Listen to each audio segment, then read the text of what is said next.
years ago when I first met Jonathan, and he came to me with an idea, very passionate about painting, and we've been emailing and meeting up and waiting for all the pictures to appear, and now we've got to that point where he's produced some fantastic work that I'm more than happy to display in our health club. And when we do the exhibition, we're going to have an evening where people are going to come in, see the artwork and hopefully purchase it. So we'll keep Jonathan very, very busy for a long time. He's got such passion about his work, so passionate, and he's very, very critical about his own work. If it's not exactly right, it won't go anywhere, it won't even leave the house.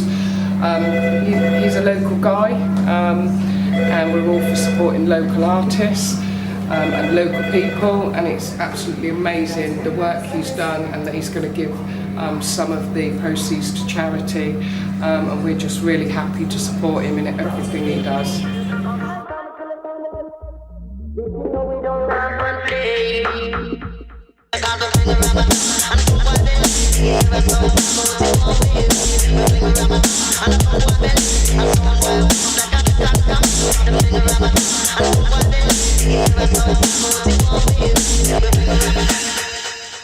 Welcome back to 3ETV. Just touching up this piece called Groover. I remember when I was painting it at home actually, and one of my friends came around. He took a picture of it, and I thought, oops, it's out there already, because he thought, wow, look at that. But it was like, I was just preparing it really for a day. I don't know when if it would ever sell, you know.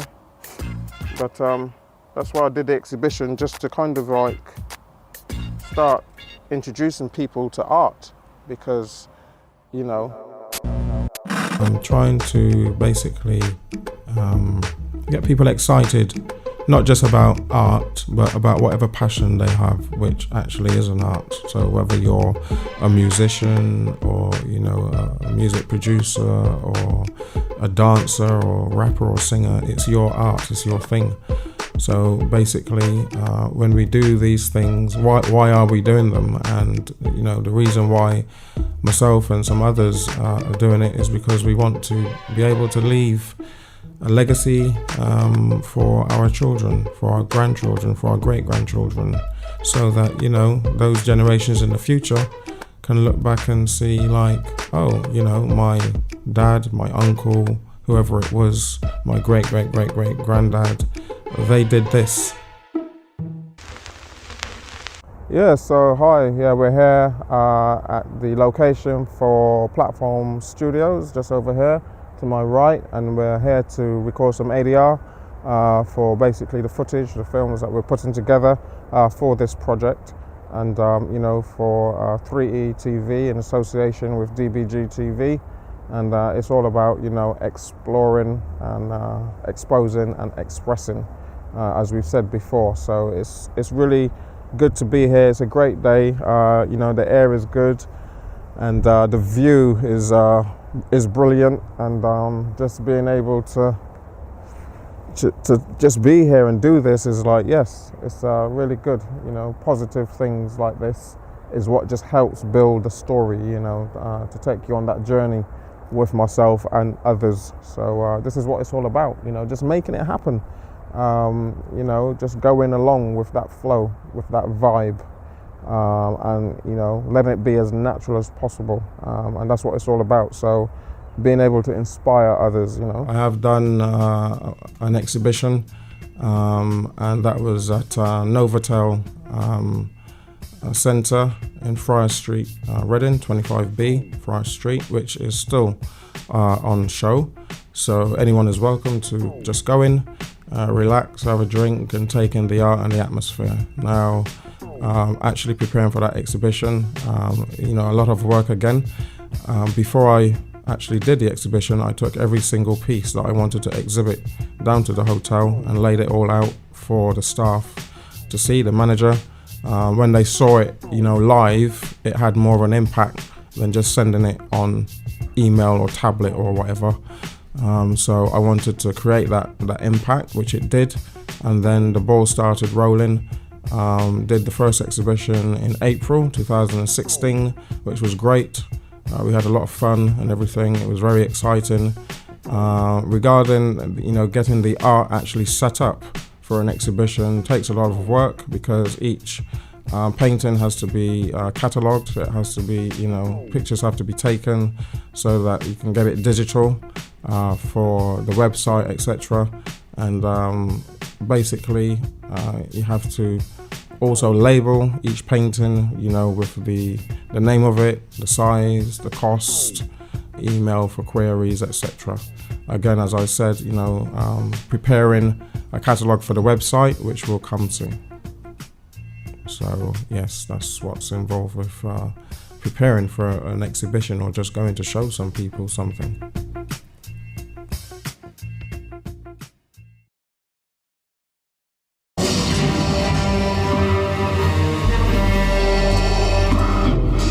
Fool to face me alone. Into the force.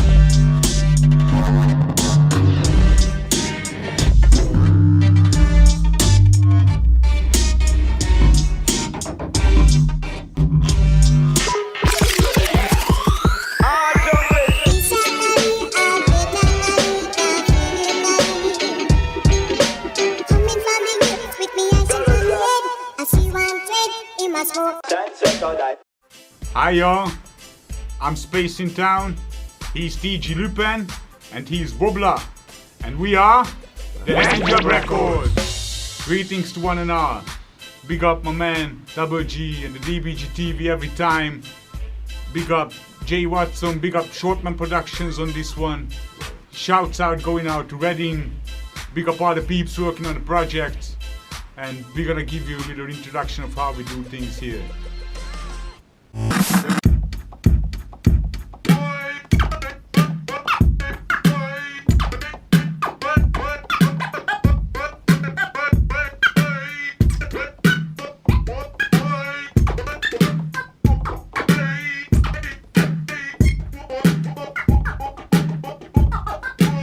Hi guys, as you know I'm Space in Town. You can hear my beats and stuff during this documentary.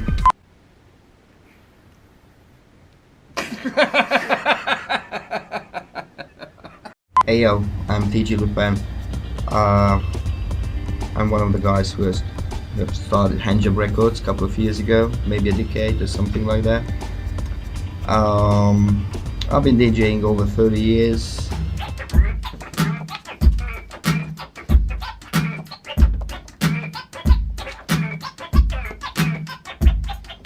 Basically, Handjob Records, I joined in later. He's one of the founders, actually.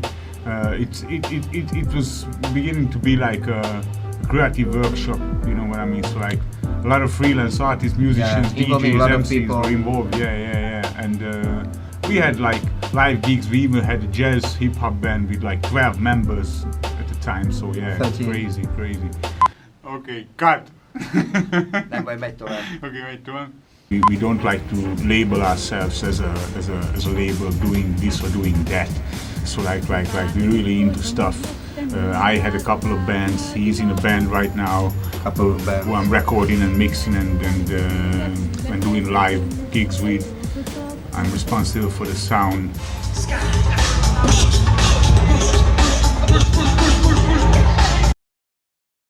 Passion, although it's something that you enjoy, at the same time you have to be professional about that passion, so that it can benefit you in some way.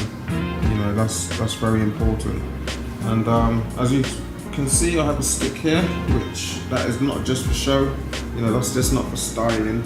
I got another one, but sickle cell anemia is something that I suffer with. As I've said before, on Red Bit Productions, that it's a lifelong illness. It's not something that is just here today and gone tomorrow. It's like for a long time, the rest of your life. and you just have to get on with it. You just have to basically try to deal with it in a way that it doesn't affect you too much. But when it does, there's nothing you can do about that. So in the meantime, you just be positive and you just carry on, and you think, you know, yeah, I'm in pain or whatever, but yeah, I've done what I had to do in order to relieve pain or whatever it is, meditation or reading or listening to music or exercise or whatever it is to relieve pain, and just get through the day, because, you know, I've got things to do, so I can't let something like that stop me from doing what I have to do. This is my passion, this is my dream, and that's, you know, I'm just gonna follow it for as long as I can. And also, you know, set something in motion that others can then run with that ball.